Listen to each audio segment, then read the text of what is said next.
We've had a great 2 weeks, so I'm super happy with how everything's going. Awesome!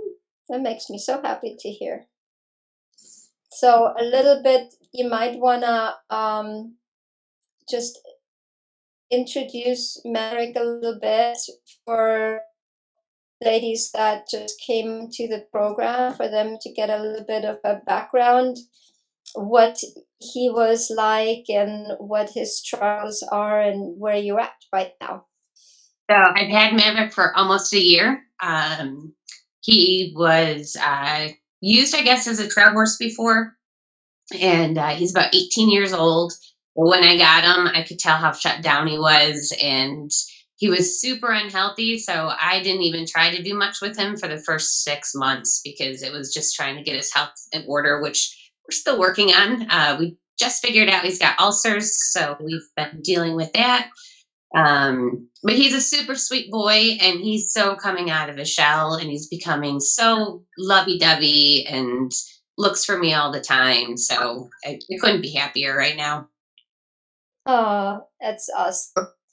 It's in when those horses do come out of their shell, some of the things that can happen is, right, they have a lot of things to say, and make sure that you never take that personal because they might have never had the opportunity to share what has happened to them and can be a lot because it's not, against you. It's just they're allowing themselves to release, and it's actually quite a beautiful process. And at the same time, then we can have suddenly a horse that goes from shutting down to being sweet and engaged and wanting to be present with the human because it is an experience for them, right? And helping shut down horses participate in life again, to me, is just such a rewarding process.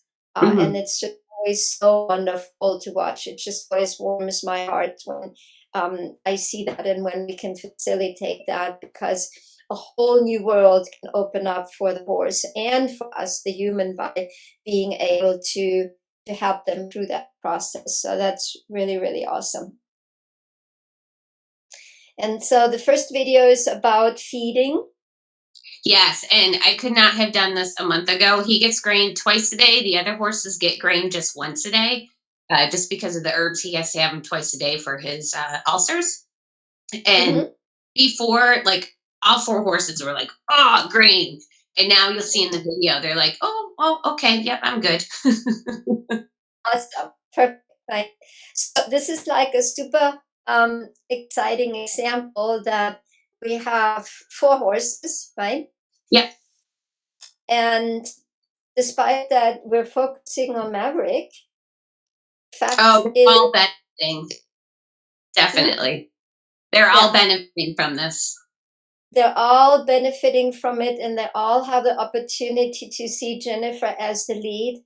And even if you just feeding like Adele and Canada 42 below, you can create such a huge difference in your herd dynamics, in how the individual horses interact with you, just by having that consistency. That's that pattern of having the space conversation about your horses honoring your personal space, about you facilitating that calmness. When I first got Sari and Navi, one of the biggest things that I did, I would feed them all in the smaller area up front. Once I had them integrated, I would spread a bunch of hay. Basically, I covered the whole paddock with a thin layer of hay. And then I would walk around. I would make sure that everybody is eating calmly. No chasing each other around. No, you move over there because I want that piece of hay. Nothing.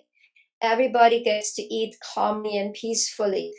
Horses like that. And when you facilitate that, then you are the one that creates calmness and feeling good, and they will totally relate to that. And that can just elevate your relationship on so many things. So awesome. I'm excited to see the video.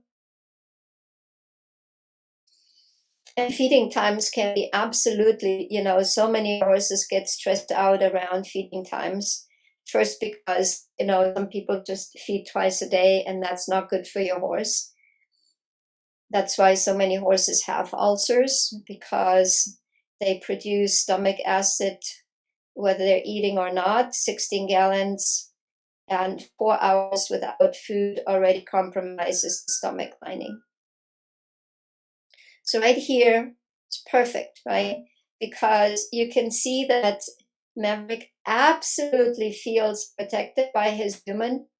He is not turning into a Hoover vacuum cleaner, sucking everything up because he's worried he might not get everything, right?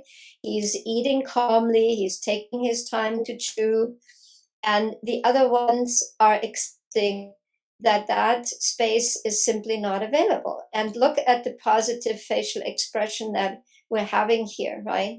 Super nice, right? And so that doesn't mean that we love the other ones less. It just means that we show up as the lead. Great video. And nobody minds it, right? They're not standing there and huffing and puffing and pawing and how dare you feed him? None of that. It's great. Also shows how effective Jennifer is with her conversation, because she doesn't have to stand there and ward the other horses off, right? Say, no, you can't come in here. No, you can't come in here. That has all been settled, right? And now just the presence and us describe our personal space and then being in that space. So right now, this means Jennifer and Maverick are sharing space, and the other horses are part of the herd, but not of that space bubble, right? And that's a great exercise, right?